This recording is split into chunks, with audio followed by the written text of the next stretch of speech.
Ok, nous allons entrer dans le premier sujet, notre premier cours, et je veux juste partager quelque chose brièvement. C'est un cours que je vais donner chaque semaine. Ce sera à la même heure, donc mardi, 16h30. Ça va être un cours hebdomadaire. J'ai un autre cours qui va fondamentalement dans le même sens, mais c'est un cours plus approfondi.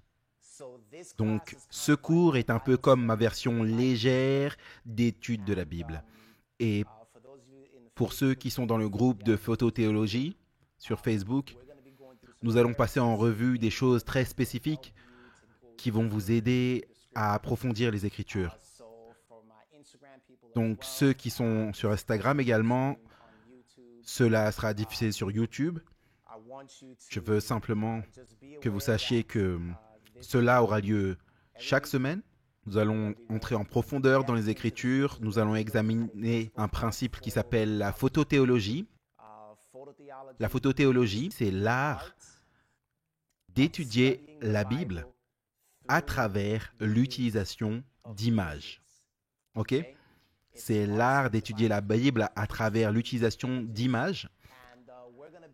Et nous allons fondamentalement décomposer ce principe de manière à ce que vous puissiez, je l'espère, révolutionner la façon dont vous étudiez les Écritures. Maintenant, nous n'allons pas passer beaucoup de temps. Ce cours durera probablement 15 à 20 minutes. Donc ce seront des pépites, mais de grosses pépites. Vous serez capable de décomposer les Écritures d'une manière que vous pensiez peut-être ne jamais être en mesure de pouvoir le faire. Nous allons voir cela en temps réel. Ça va être des sessions courtes et vous allez pouvoir acquérir une compréhension des Écritures et tirer des choses de la Bible que vous n'avez peut-être pas vues auparavant. Donc, permettez-moi d'aller de l'avant et de partager avec vous ce qu'est la photothéologie. Alors, quel est cet art que nous appelons la photothéologie? La photothéologie, c'est fondamentalement l'art d'étudier la Bible à travers l'utilisation d'images. À travers l'utilisation d'images. Donc je ne sais pas si beaucoup d'entre vous se souviennent d'avoir déjà joué à un jeu de cartes qui, lorsque vous étiez jeune, s'appelait Memory. Et fondamentalement, l'objet de ce jeu de cartes était très simple. Vous deviez trouver une correspondance avec une carte que vous aviez vue auparavant. Toutes les cartes sont tournées vers le bas pendant le jeu. Vous devez retourner une carte et vous devez ensuite vous rappeler où vous avez vu une correspondance pour cette carte. Le but du jeu était de trouver les cartes correspondantes. Ok. L'étude de la Bible ressemble beaucoup à ce jeu de cartes appelé Memory. Et surtout, avec cet art de la photothéologie, c'est l'art de prendre des images dans la Bible et de comparer ces images à d'autres images de la Bible. Fondamentalement, l'essence de la façon dont j'étudie les Écritures, c'est simplement comparer des images avec d'autres images. Maintenant, vous avez probablement entendu le dicton qui dit « une image vaut 1000 mots ». Si vous avez déjà entendu ce dicton, c'est un dicton très puissant. Vous pouvez gagner plus d'une image que vous ne le pouvez avec beaucoup de mots décrivant cette image. Eh bien, la photothéologie fonctionne sur le même principe. Au lieu de se concentrer sur les mots d'une page, de la page, vous prenez ces mots et les traduisez, pour ainsi dire, en images. Et quand vous commencez à comparer image avec image, ce que vous voyez, c'est que ces choses commencent à ressortir des pages. Par exemple, prenez l'histoire de Samson. Ok? C'est l'une de mes histoires préférées. C'est l'histoire, vous vous souvenez plus ou moins, mais Samson est trahi par une femme qu'il aime. Il est battu, il est lié, il est meurtri, il est moqué, il est pris entre deux piliers, place ses mains sur ces piliers. La Bible dit qu'il baissa la tête et poussa. Et quand il poussa, il eut un grand tremblement. Ok? Maintenant, je viens de vous donner un format condensé de l'histoire de Samson. Cependant, si je vous demandais, est-ce que cette histoire de Samson vous rappelle quelque chose d'autre que vous avez déjà entendu dans la Bible, quoi que ce soit que vous ayez déjà vu dans la Bible, vous commenceriez probablement à dire « Attends une minute, cela semble très familier. » Et pourquoi diriez-vous cela? Parce que vous pensez probablement à Jésus qui a été trahi par la femme qu'il aimait, l'Église. Il a été battu, meurtri, moqué, ligoté et placé entre deux croix. Et la Bible dit qu'il baissa la tête et rendit l'esprit. Quand il mourut, il eut un grand tremblement, tout comme Samson, lorsqu'il mourut, il eut un grand tremblement. Mais il y a une différence. Samson a tué plus dans sa mort que lorsqu'il était vivant, mais Jésus a sauvé plus dans sa mort que lorsqu'il était vivant.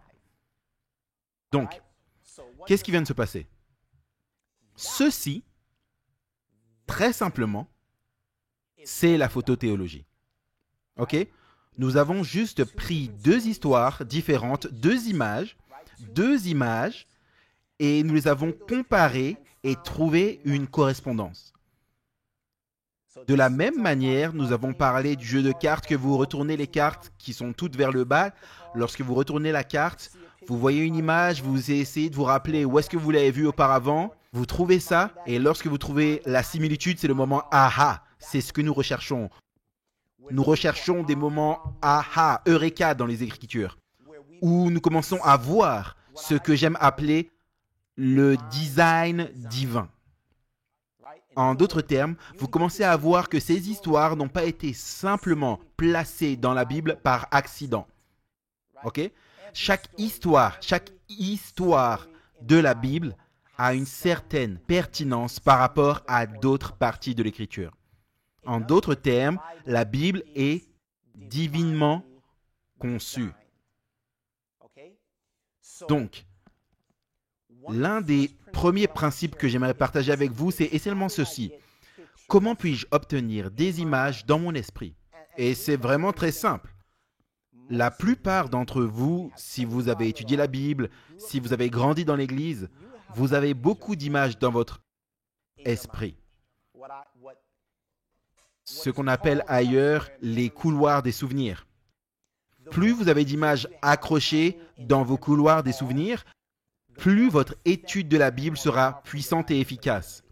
Alors, comment avoir ces images accrochées dans les couloirs des souvenirs? C'est très simple. Lisez la Bible. Écoutez des histoires bibliques.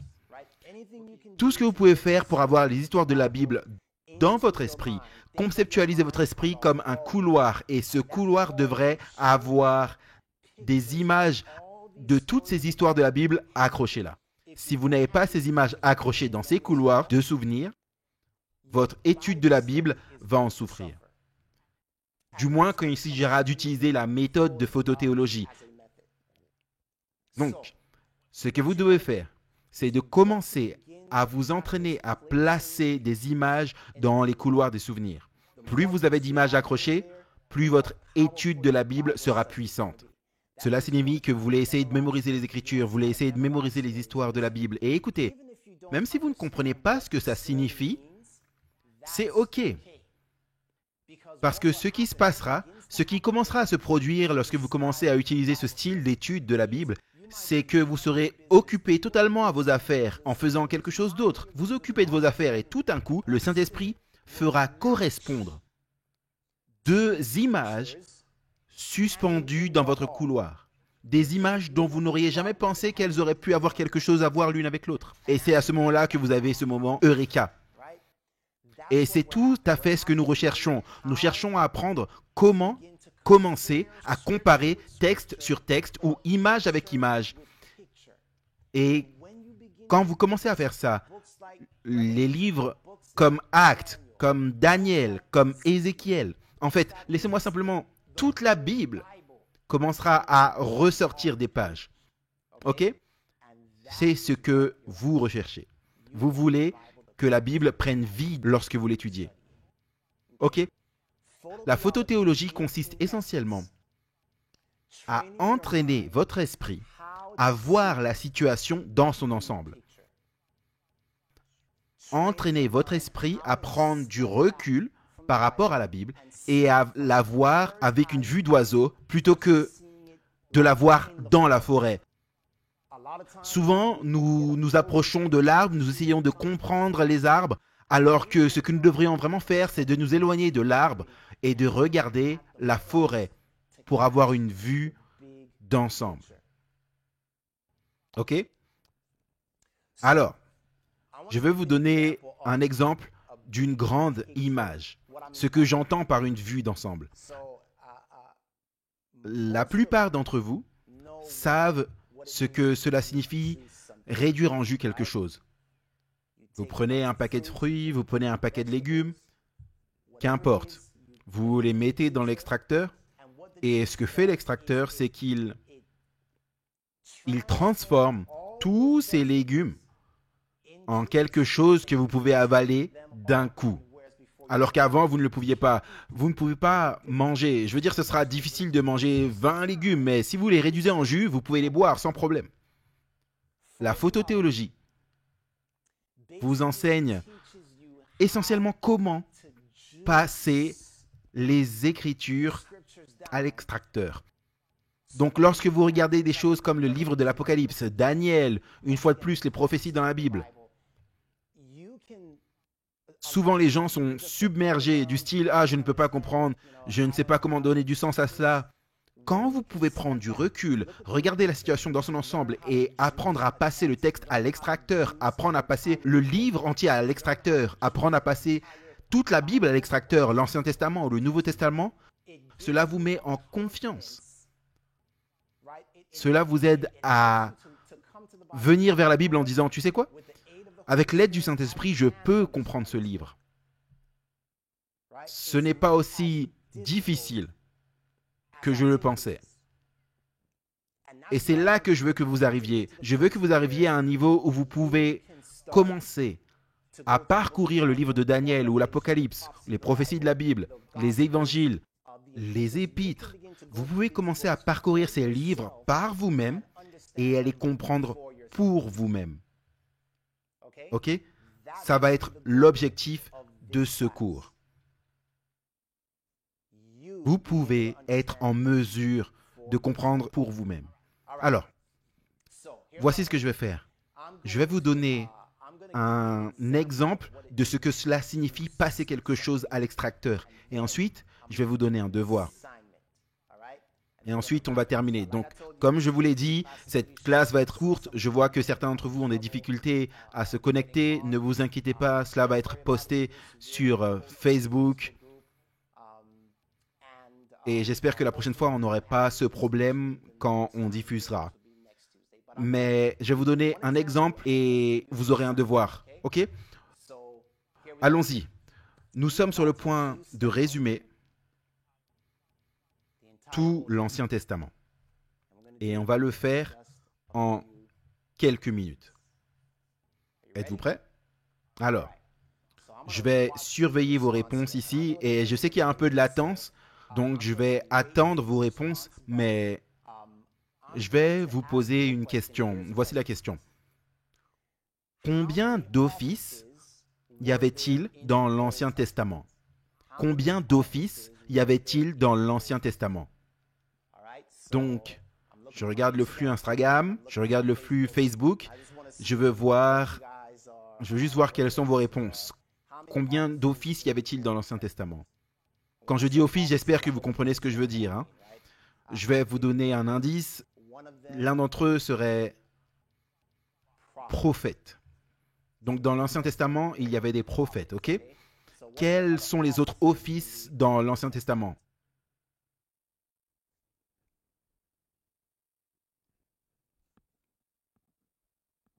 Quelqu'un a une idée? Ok, alors je vois quelqu'un a dit les juges, d'accord? Donc les juges étaient un des offices de l'Ancien Testament. Donc nous avons les prophètes, nous avons les juges, il y en a quatre offices. Quels étaient les deux autres offices? Très bien, je vois les prêtres et il y en a un de plus, un office supplémentaire. Donc nous avons les prêtres, nous avons les juges, nous avons les prophètes et nous avons, très bien, nous avons les rois. Donc ce sont les quatre fonctions. Il y a les rois, les prophètes, les juges et les prêtres. Ok, regardez ça les amis. C'est ce qui se passe quand vous commencez à utiliser l'art de la photothéologie. Cela vous apprend comment prendre du recul, comment regarder la grande image, comment voir les images, comment traduire ce que vous lisez en images, et ensuite comment comparer ces images, le jeu de mémoire, d'accord? Alors regardez ceci. Si je devais vous demander de me donner l'ordre dans lequel ces fonctions ont été magnifiées dans la Bible, l'ordre dans lequel ils ont été, on pourrait dire, introduits ou sont devenus le point central dans la Bible, quel serait cet ordre? Alors, est-ce que les rois ont été introduits en premier? Les rois. La réponse évidente est non, parce que, vous voyez, l'accent n'est pas mis sur les rois jusqu'à ce que nous arrivions au livre de 1 et 2 Samuel, dans 1 et 2 rois aussi. Alors, voici la question. Quel office a été exalté en premier? Je vais attendre de voir si je peux jeter un œil sur vos réponses ici. Quel office a été magnifié en premier?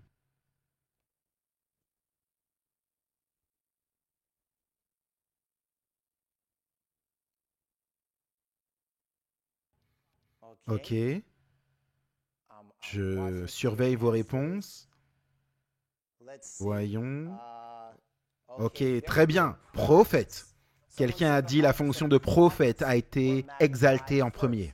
Très bien. Donc vous pensez à Noé comme prophète, vous pensez à Joseph comme un prophète, vous pensez à Enoch comme prophète. Donc les prophètes ont été le premier office à être magnifié ou bien être mis au premier plan dans les Écritures, en particulier dans le livre de Genèse où il n'est parlé des prophètes.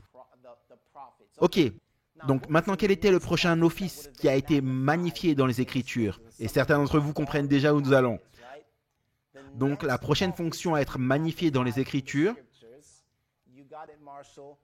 c'était l'office de la prêtrise, l'office du prêtre, d'accord? Donc, nous pensons évidemment au livre d'Exode, Lévitique, Nombre. C'est là que vous avez l'accent sur les prêtres. C'est là qu'on nous présente le sacerdoce lévitique.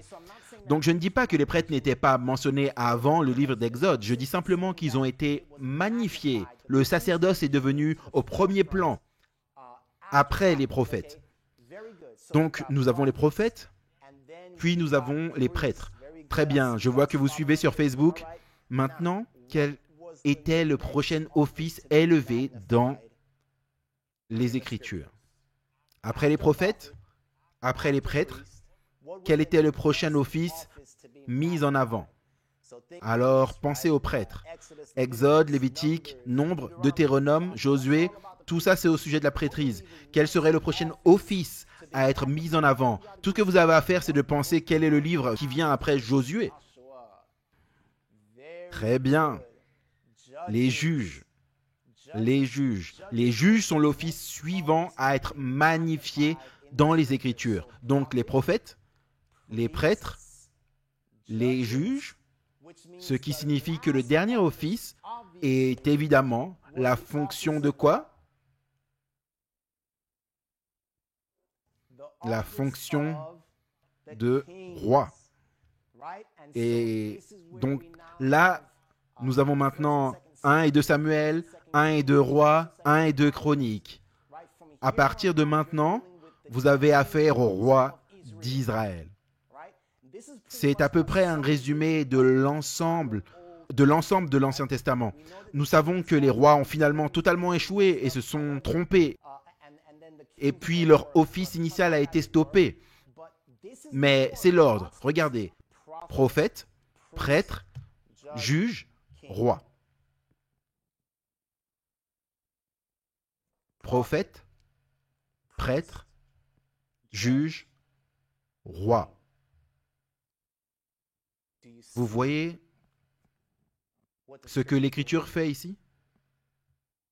Parce qu'une fois que je commence à penser à cet ordre, prophète, prêtre, juge, roi, prophète, prêtre, juge, roi, laissez-moi visualiser cela, permettez-moi de mettre cela dans mon esprit, laissez-moi traduire cela en images. Et quand je traduis cela en une image, soudainement, j'ai mon jeu de cartes, d'images tournées. Et soudain, je me souviens de quelque chose. Attends une minute. Prophète, prêtre, juge, roi. Prophète, prêtre, juge, roi. J'ai déjà vu cette photo ailleurs auparavant. Et l'endroit où je l'ai vue, c'est dans la personne de Jésus-Christ, qui est venu sur cette terre comme un prophète. Il est mort, enseveli, ressuscité, monté au ciel en tant que notre grand prêtre.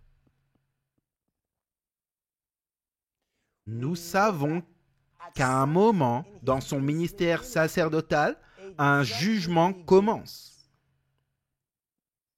Ce jugement commence avant la seconde venue, mais à la fin de ce jugement, il revient en tant que roi des rois et seigneur des seigneurs. Je veux que vous voyez ce qui vient de se passer. Nous avons juste pris tout l'Ancien Testament, divisé, réduit en quatre catégories. Prophète, prêtre, juge, roi. Ce sont les 4 offices de l'Ancien Testament. Et ensuite, nous avons comparé et dit, attends une minute, il y a une correspondance ici. Et fondamentalement, tout l'Ancien Testament nous montre Christ en tant que prophète, Christ en tant que prêtre, Christ en tant que juge, Christ en tant que roi des rois et seigneur. C'est tout l'Ancien Testament. Nous l'avons juste passé à l'extracteur. Ok? Cela nous montre quelque chose d'absolument époustouflant. Parce que je veux que vous regardiez cela. Regardez ce que la photothéologie nous aide à voir. Est-ce que Dieu a donné l'ordre d'avoir des prophètes? Oui, il l'a fait. Il a ordonné les prophètes. Et il a ordonné parce que les prophètes devaient être un type de Christ en tant que prophète.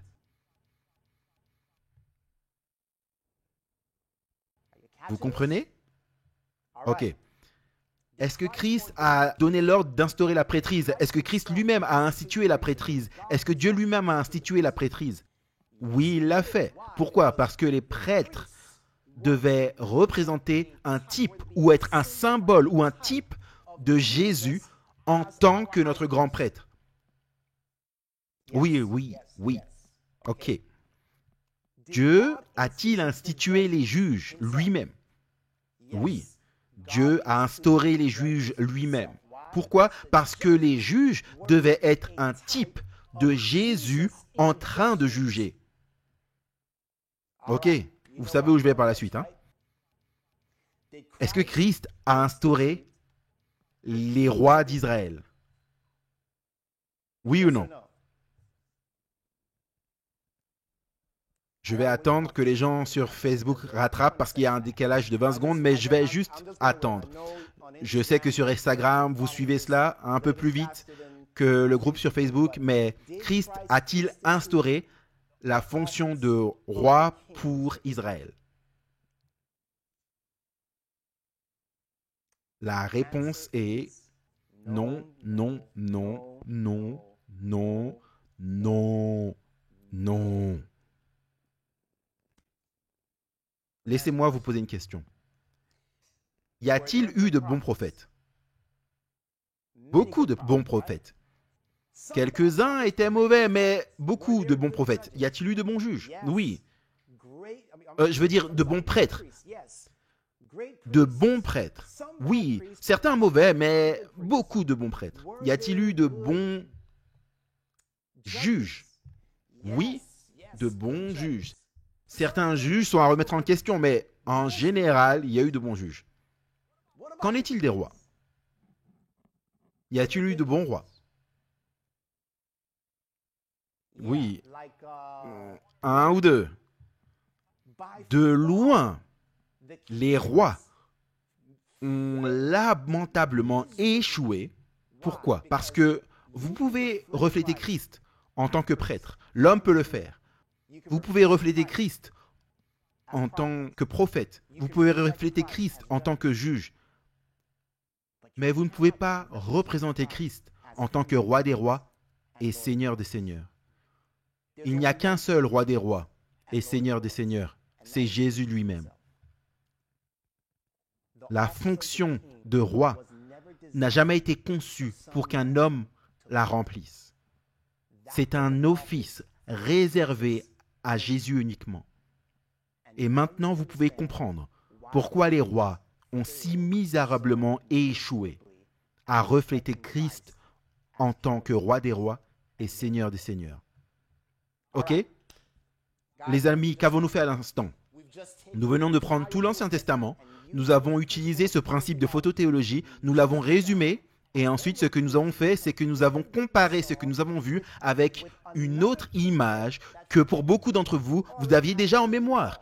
Donc vous n'avez pas besoin de penser, attends une minute, est-ce que Jésus était prêtre? Ou attends une minute, est-ce que Jésus était juge? Ou attends une minute, est-ce que Jésus était prophète? Non, vous saviez déjà tout cela. C'était déjà accroché là, dans vos couloirs des souvenirs. Vous captez? La photothéologie, c'est l'art d'apprendre à prendre du recul et de voir la situation dans son ensemble. C'est l'art d'apprendre à rassembler de grandes quantités d'informations en quelque chose qui est facile à comprendre. Pourquoi? Parce que la Bible est vraiment divinement conçue. D'accord, les amis. Maintenant, je veux que vous vous souveniez, c'est la version du cours léger de la photothéologie. Nous sommes seulement là pour 20 minutes. J'ai une autre classe qui dure 1 heure par semaine. C'est un cours différent, mon cours sur Patreon. Ici, je veux garder les choses légères parce que beaucoup de gens sont à des niveaux différents, donc tout le monde ne va pas pouvoir... Je dois rester léger dans ce cours. Mais je veux que vous voyez ce que nous venons de faire. J'espère que vous êtes enthousiasmés par ce que nous venons de couvrir aujourd'hui. Parce que je veux vous apprendre comment appliquer ce principe dans vos études personnelles, afin que ce que nous venons de faire, vous puissiez le faire pour le Nouveau Testament. Avec ce que nous venons de faire, vous pouvez commencer à parcourir les Écritures, parcourir n'importe quel livre et commencer à voir les choses qui vous épateront. Parce que, rappelez-vous, une image vaut 1000 mots. OK. Alors les amis, je vais finir ici. J'allais vous donner un devoir, mais finalement, je veux le garder pour le prochain cours. Alors, en attendant, je veux juste que vous pratiquiez une chose, ok? Je veux que vous commenciez à placer des images dans les couloirs des souvenirs. C'est tout ce que je veux que vous fassiez. Faites entrer ces histoires de la Bible dans votre esprit. Mais même si vous ne comprenez pas tout, essayez de commencer simplement. Plus vous avez d'histoires dans votre esprit, plus vous avez de quoi faire correspondre. Ok, c'est ce que je veux que vous fassiez. Je veux juste que vous ayez ces photos dans les couloirs des souvenirs et faites-moi confiance. 50% de ce que nous venons de faire ici va dépendre de combien de photos vous avez en mémoire. D'accord les amis, donc c'est tout. Merci de m'avoir rejoint sur Instagram, merci de me rejoindre sur Facebook et YouTube. S'il y a eu des difficultés techniques et que vous n'avez pas pu, pour une raison quelconque, nous rejoindre à temps pour le programme, ne vous inquiétez pas, cela sera publié sur les 3 plateformes. Mais spécifiquement pour l'instant, en particulier, si vous n'êtes pas dans le groupe de photothéologie sur Facebook, vous devez entrer dans ce groupe, car cela n'ira peut-être pas sur ma page Facebook, je ne suis pas sûr. Je ne vais pas le faire dans l'avenir, ok? C'est seulement pour ceux qui sont intéressés à apprendre à étudier la Bible. Alors, allez dans mon groupe Photothéologie sur Facebook, demandez simplement à faire partie de ce groupe, répondez aux 3 questions et on vous fera entrer dans ce groupe. Et j'ai hâte de vous retrouver mardi prochain, ok? D'ici là, soyez bénis, prenez soin de vous et gardez la santé.